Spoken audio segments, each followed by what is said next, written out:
1절에서 7절 말씀을 통해 잘 다듬어야 쓸데가 많다라는 제목으로 하나님 말씀 증거하도록 하겠습니다. 잘 다듬어야 쓸데가 많습니다. 길을 잃어야 길을 찾는 법을 배웁니다. 이전에 자동차 운전할 때 그 필수품으로 가지고 다니던 게 있죠. 전국 관광 지도입니다. 장거리를 갈 때 조수석 앞에 있는 글로브 박스 안에 지도를 꺼내서 살피는 거죠. 어떤 고속도로를 타고 가야 하는가, 어떤 인터체인지에서 어떻게 차선을 바꾸어서 가야 하는가 미리 생각을 해두고 계획을 합니다. 운전을 하면서도요, 표지판을 유심히 살핍니다. 그래서 장거리 운전 경력이 좀 쌓이면요, 지도 보는 능력도 쌓입니다. 그러니까 지도 보면서 길을 찾는 거죠. 근데 이제는 고속도로 녹색 표지판보다 자동차 안에 있는 내비게이션을 봅니다. 그러니까 길을 놓칠까봐 염려하기보다 내비게이션의 안내를 놓칠까봐 염려합니다. 그러니까 내비게이션을 보고 가니까요, 좀 돌아가는 경우는 있어도 길을 잃어버리는 경우는 없습니다. 그러니까 대신 길을 찾는 법은 잊어버렸습니다. 그러니까 내비게이션 이후에 운전대를 잡기 시작한 운전자들은요, 모르긴 몰라도 내비게이션 없으면 수도권 밖으로 벗어나지 못합니다. 김영하 작가가 유럽 시칠리아 여행기를 펴내면서 그런 말을 했더라고요. 당시에 본인들이 당시 여행할 때는 현지에 도착해서 그날 묵을 방을 공중전화로 예약했다. 렌터카 조수석에 앉은 아내는 연신 지도를 보며 길을 안내했다. 종종 이상한 길로 가서 헤맸고 일정에 없던 곳에서 머무를 때도 많았다.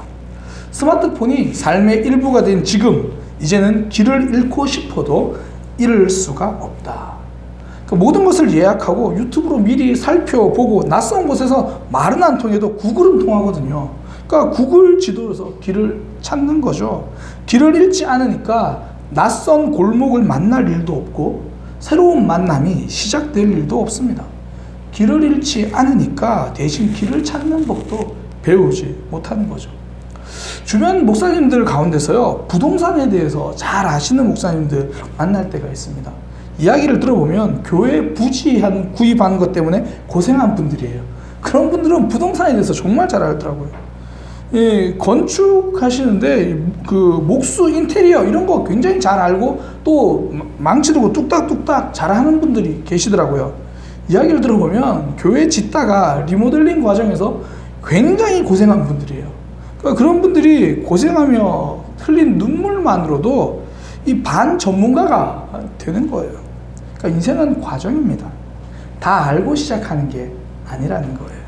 눈물 흘리며 배우고요, 잃어가며 길을 찾습니다. 그러니까 완성된 상태로 살지 않는다라는 거예요. 사람이 그렇습니다. 하나님은 완성된 사람을 쓰시지 않고요, 눈물 흘리며 자라가는 사람을 쓰십니다. 하나님 붙들고 길을 더듬어 동행하는 이들을 쓰신다는 거예요. 더듬 하나님 붙들고 사는 우리를 하나님은 다듬어 가십니다. 오늘 본문에 이제 감독에 대해서 말을 하거든요. 지금으로 말하면 목사, 장로들 이렇게 이야기를 하는 거예요. 앞에서 이끌어가는 사람들 이야기하는 거예요. 우리 합독했잖아요. 쭉 읽고 나니까 또 제가 설교 준비하려고 쭉 읽고 묵상하니까요, 제 귀에서 들리는 소리가 하나 있었어요. 땡! 딩동댕이 아니었어요. 합격이 아니라 탈락이더라고요. 만족이 아니라 불만이더라고요. 쭉 읽는데 제 모습이 턱없이 부족한 것을 발견했습니다. 큰 틀에서 이제 책망할 것이 없는 사람이다라고 시작하면서 그게 어떤 모습인지를 쭉 설명하는 거거든요. 일단 이 말부터 전 좌절이었어요.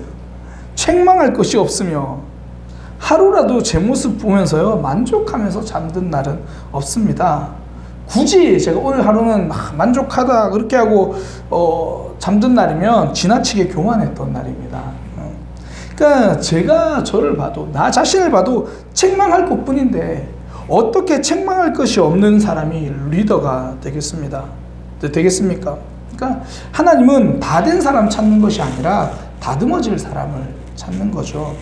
말씀을 더듬더듬 걸어가지만 포기하지는 않는 사람, 아직 다듬어져야 하지만 하나님의 손길은 피하지 않는 사람, 그렇게 잘 다듬어지면 하나님이 쓰시는 곳이 많은 사람이 되는 거죠. 쓸데가 많은 사람. 우리도 하나님이 보시기에 쓸데가 생긴다라는 겁니다. 성경 어디를 열어봐도요, 다 된 사람은 없습니다. 하나님이 직접 만드신 아담도요, 선악과를 먹고 도망가더라고요. 하나님이 보시기에 심히 좋았더라는 이야기를 들은 아담과 하와도요, 하나님께 불순종하며 도망가더라고요. 요즘 우리가 새벽에 다윗의 삶을 살펴보잖아요. 그 다윗 멋지잖아요. 여호와는 나의 목자시니 내게 부족함이 없으리로다. 그렇게 멋지게 고백한 다윗도요, 그 삶을 살펴보니까 고난을 만났을 때 실수투성이 좌충우돌 발견합니다. 골리앗과 싸울 때 굉장히 멋있었어요. 우리 누구나 아는 성경 구절이잖아요. 너는 칼과 단창으로 내게 오거니와 나는 만군의 여호와의 이름으로 너에게 간다. 그거 멋지죠. 승리했습니다. 그런데요, 골리앗 앞에서는 그렇게 당당했는데 사울 왕에게 쫓길 때는요, 도망가다가 하나님의 이름보다 칼이 좀 더 필요하니까 칼을 구합니다. 자신이 죽였던 그 골리앗의 칼, 그거 얻으러 갑니다. 고난을 만나니까 다윗도 우왕좌왕하고요, 당황하며 실수합니다. 다 된 사람이 아니라 다듬어질 사람이라서 그렇습니다. 그런 다윗의 모습을 보고 나서 시편 23편을 묵상하니까요, 새롭게 들려요. 여호와는 나의 목자시니 내게 부족함이 없으리로다. 이 고백이 평안함만 있는 건 아니었구나. 두려움도 있었고 떨림도 있었구나.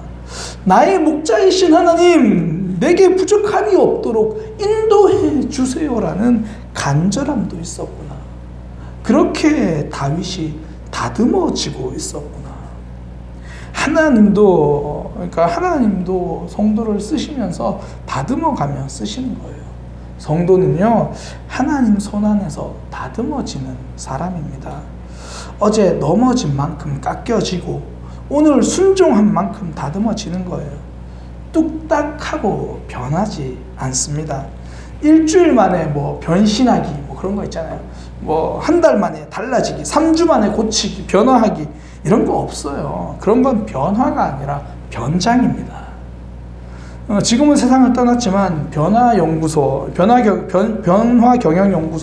소장인 구본영 소장이 이렇게 말합니다. 저항 없는 변화치고 근본적인 것은 없다. 저항은 변화의 매우 자연스러운 반응이다. 저항이 없다는 것은 변화 자체가 껍데기일 뿐이거나 철저하게 실행되지 않고 있다는 뜻이다. 그러니까 우리의 삶에서요, 다듬어지는 과정이 어려운 이유는 그 과정이 진짜라서 그래요. 내가 변화되어지고 있기 때문이에요. 힘든 순종일수록 진짜고요, 아픈 말씀일수록 내 것입니다. 하나님이 나를 다듬어 가시는 과정이거든요. 하나님의 손에 잘 붙들려서 잘 다듬어져야 되지 않겠습니까? 하나님이 기쁘게 쓰시는 좋은 제목, 하나님이 다듬으셔서 그렇게 하나님께 쓰임받는 삶이 되어져야 되지 않겠습니까? 저는 오늘 본문 말씀이 그 기준을 알려주는 거예요. 어떻게 다듬으실 건가? 마지막 하나님이 어떻게 우리 모습 만들어 가실 건가? 그 기준을 알려주시는 거죠. 다 된 모습이 아니라 우리를 다듬어서 그렇게 만드실 모습을 보여주는 거예요. 이 말씀을 보면서 우리도 이렇게 만들어 가실 하나님을 기대하시기를 소망합니다. 그런 기대감 가지고 이 말씀을 사모하기를 소망합니다. 여러 가지가 나와요. 일단 큰 틀에서는 책망할 것이 없는 사람, 그러면서 쭉 나오는데 크게 두 가지로 묶을 수 있습니다. 첫 번째는 절제이고요, 두 번째는 사랑입니다. 하나님은 우리를 절제의 사람으로 다듬어 가신다는 거예요. 이 절제의 사람으로 다듬어질 때에 쓰임 받거든요. 절제가 안 되면 많이 쓸수록 공동체가 고생합니다. 오늘 내용이 다 그거예요. 한 아내의 남편, 성적인 의미로 받아들일 수도 있겠지만 우리 삶의 의미로 가지고 오면 대인관계로 가지고 올 수도 있겠죠. 그러니까 여러 사람 만나느라 바빠서 하나님 만날 시간이 없는 사람들, 그러니까 절제가 안 돼, 관계가 절제가 안 되는 사람들, 직장 동료 모임, 학교 동창 모임, 아파트 모임, 아이들 학교 부모들 모임, 그것만으로 부족하니까 TV에서 그 박해준 만나고 김희애 만나고 그러고 있죠. 절제가 안 되니까 말씀으로 채워질 리가 없는 거죠. 그러니까 하나님이 쓰시려고 하는데 쓸 데가 없는 겁니다. 뭐 신중과 단정 마찬가지죠. 생각과 행동을 절제하라는 말이잖아요. 삶의 절제입니다. 뭐 구타하지 않는 거, 감정의 절제를 말하는 거잖아요. 돈을 사랑하지 말라, 욕심의 절제를 말하는 거잖아요. 그러니까 절제되지 않은 사람 쓸 데가 없습니다. 하나님은 우리를 절제하는 사람으로 다듬으셔서 쓰신다라는 거예요. 사람들이 절제 실패하는 이유가 있습니다. 참으려고 해서 그래요. 절제는 참는 게 아니고요, 쏟아내는 겁니다. 쏟는 거예요. 사람과의 관계를 참는 게 아니라 하나님과의 관계에 쏟는 거예요. 예수님은 새벽 미명에 하나님과의 관계에 집중하셨거든요. 그러니 오병이어 사건 이후에 사람들이 그렇게 몰려도 사람들에게 휘둘리지 않습니다. 사람들과의 관계에 집중하지 않아요. 하나님께 쏟지 않는 사람, 사람들 만나는 거 쏟는 거예요. 하나님께 쏟지 않고 사람 만나는 거 끊잖아요. SNS를 합니다. 전화기 붙들고 사는 거예요. 그것도 안 하면 병납니다. 내가 집중할 것을 찾으면요, 나머지는 정리가 됩니다. 알아서 절제가 되는 거예요. 스타 강사이던, 제가 뭐 설교 시간에 자주 인용하는데요, 김미경 씨.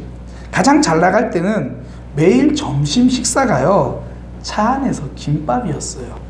그러니까 비석에 운전해주는 직원이 운전해가면 옆에서 이 김밥 먹으면서 가는 거예요. 여기저기 강의하고 돈은 굉장히 많이 받아요. 그런데 비싼 음식 먹을 시간이 없는 거예요. 시간 단위로 쪼개는 거예요. 한날은 딸이 전화가 왔어요. 엄마, 우리 밥 좀 먹어. 그래, 잠시만 보자. 그래서 쭉 가다가 모르겠으니까 김비서에게 전화해서 일정 잡아. 그러는 거예요. 그러니까 그렇게 바쁘게 살아가느라 맛집 찾아갈 시간이 없습니다. 불행한 삶인가요? 불타는 삶입니다. 맛집 찾아가지 말아야지라고 절제하는 게 아니라 내가 쏟아부어야 할 곳을 찾으면요, 나머지 삶은 절제하게 되어 있습니다. 미디안 광야에서 하나님을 만난 모세, 애굽으로 가라는 말을 그렇게 반대하다가 한번 결정하고 나니까 그의 인생 하나님께 쏟아붓잖아요. 그러니까 광야 길을 인도하신 하나님께 쏟아부으니까 그렇게 말 안 듣는 백성들과는 싸우지 않아요. 오죽하면 하나님께서 모세를 보고 지상에서 가장 온유한 사람이라고 하나님이 공증해 주셨습니다. 하나님께 삶을 쏟아부으니까 사람과 다투지 않아요. 실랑이 하지 않습니다. 하나님께 감정을 쏟아부은 사람은요, 사람에게 쏟아부을 감정이 없습니다. 절제하게 되는 거예요. 금요기도의 가장 큰 장점이 무엇입니까? 하나님께 쏟아부을 수 있잖아요. 내 마음도 쏟아붓고, 내 아픔도 쏟아붓고, 내 억울함도 좀 쏟아붓고, 내 슬픔도 쏟아붓고, 그렇게 쏟아붓고 가니까 사랑과의 다툼이 줄어드는 거예요. 금요기도회 때 다 쏟아부은 사람은요, 다른 사람에게 말 실수할 힘이 없습니다. 혹여나 내가 금요기도회 때 열심히 쏟아붓고 나서 아직도 사람과 말 많이 하고 있다, 그러면 금요기도회 기도하는 시간을 더 늘리시기를 축복합니다. 신년 우리 부흥회 때 집사님들을 보니까 기도하느라 목이 다 쉬시더라고요.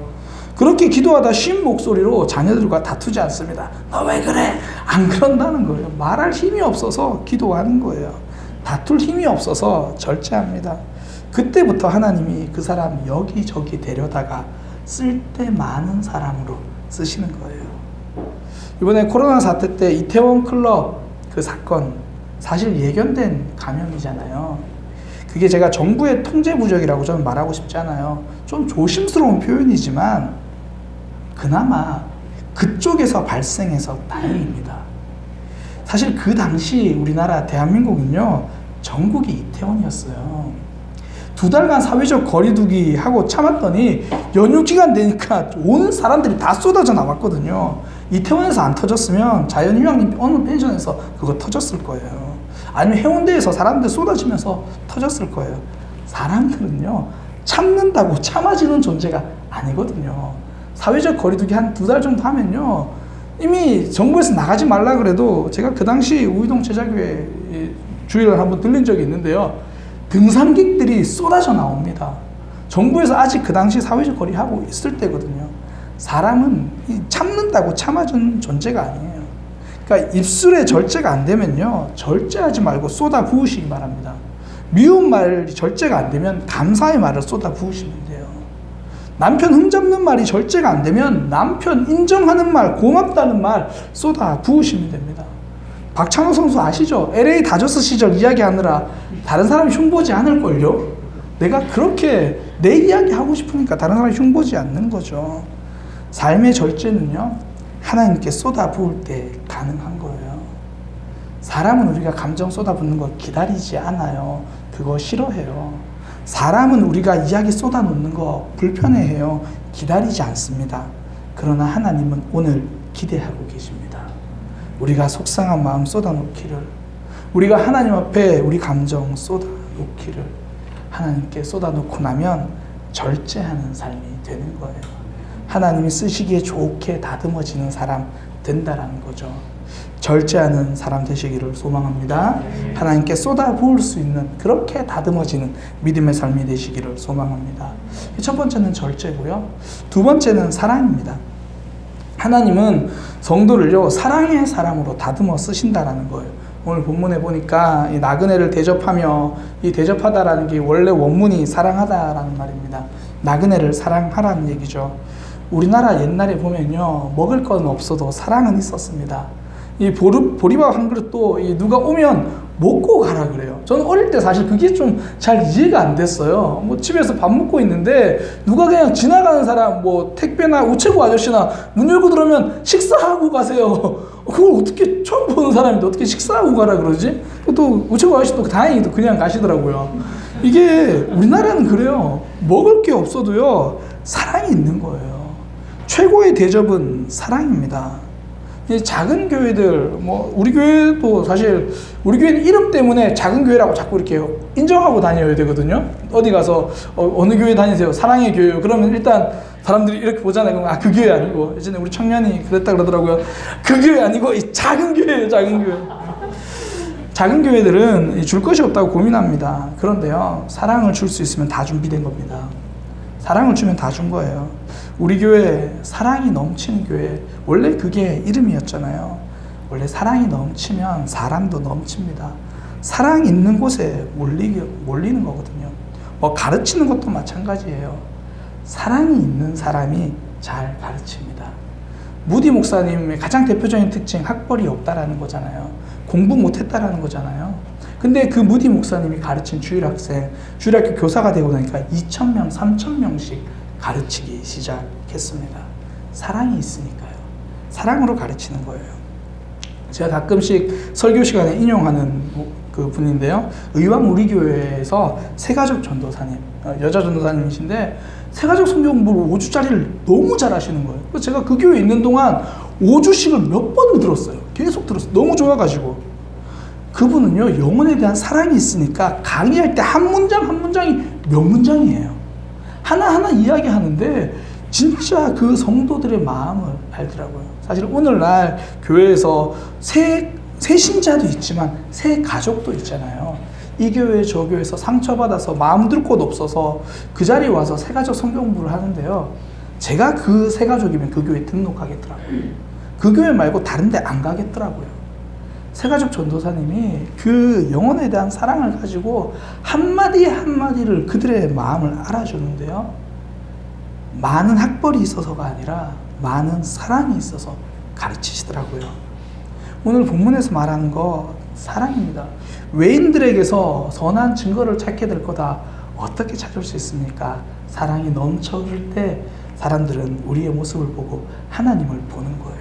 하나님의 역사를 보는 거거든요. 자기 집을 잘 다스리는 것 마찬가지로 사랑입니다.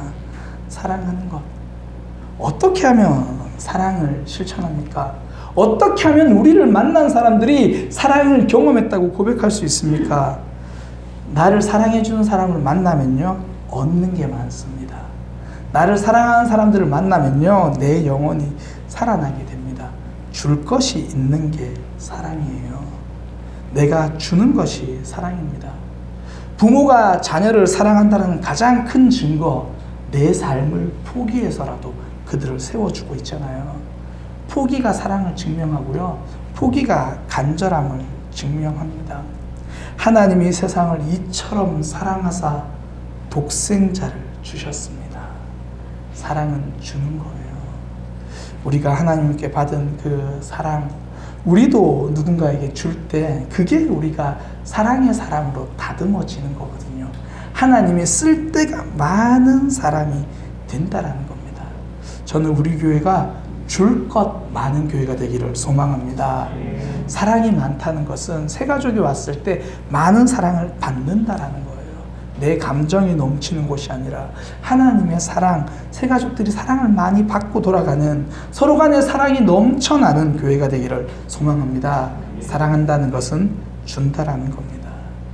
우리의 모습 오늘 본문에 비춰보면요, 한없이 부족합니다. 감독은 둘째치고 내 모습 여기에 너무나 부족해요. 그러나 기억하십시오. 다 된 것이 아니라 다듬어 가는 겁니다. 그 일을 위해서 기다리는 거예요. 기다리지 못하면 가장 먼저 내가 상처받습니다. 내 모습 보며 다 된 것이 아니라 아직 다듬어 가야 하는데 자꾸 부족한 내 모습 보고 있으니 내가 상처받는 거거든요. 중국 초나라에 변화라는 사람이 있었습니다. 변화. 그 사람이 이 강가에서 이 원석을 하나 발견합니다. 근데 그 원석 안에 있는 옥이 조금의 티도 없는 그런 완벽한 그런 그 원석인 거예요. 옥. 그래서 원래 거기서 나온 말이 완벽이거든요. 하나도 티가 없는 옥. 그 뜻이 완벽입니다. 그래서 이제 그 원석을 가지고 그것을 그 당시 여왕이었는데 바치는 거예요. 너무 귀한 거니까 여왕님께 드립니다. 드렸는데 여왕이 보니까 그냥 돌덩어리인 거예요. 그래서 화가 나서 그 사람 다리를 잘라버립니다. 그래서 그 다음 그 여왕이 죽고 나서 무왕이라는 왕이 즉위했는데요. 변화가 이번에 이 왕은 알아주겠자고 그 돌을 바쳤는데 또 가짜라고 남은 다리 하나도 잘라버립니다. 그 원석에서 옥이 가공될 때까지 기다려줄 수 있어야 한다는 거예요. 기다리지 못하면 내 감정도 잘리고요. 기다리지 못하면 내 열정도 잘리고요. 기다리지 못하면 내 사랑도 잘립니다. 잘 다듬어질 때까지 하나님이 우리를 기다리시니 우리도 나를 기다릴 수 있는 믿음의 삶이 되시기를 소망합니다. 길은 잃어버리면서 찾아가는 거예요. 때로는 하나님께로 가는 길, 사랑으로 가는 길, 지체들에게로 가는 길 잃어버릴 때도 있습니다. 그러나 하나님께서 우리를 다듬으실 때까지 잘 기다리시길 소망합니다. 다듬어져서 쓸 때 많은 그런 믿음의 삶이 되시기를 소망합니다. 기도하겠습니다. 하나님, 잘 다듬어지기 원합니다. 하나님이 기뻐하시는 모습으로 다듬어진 사람 되기 원합니다. 그래서 하나님이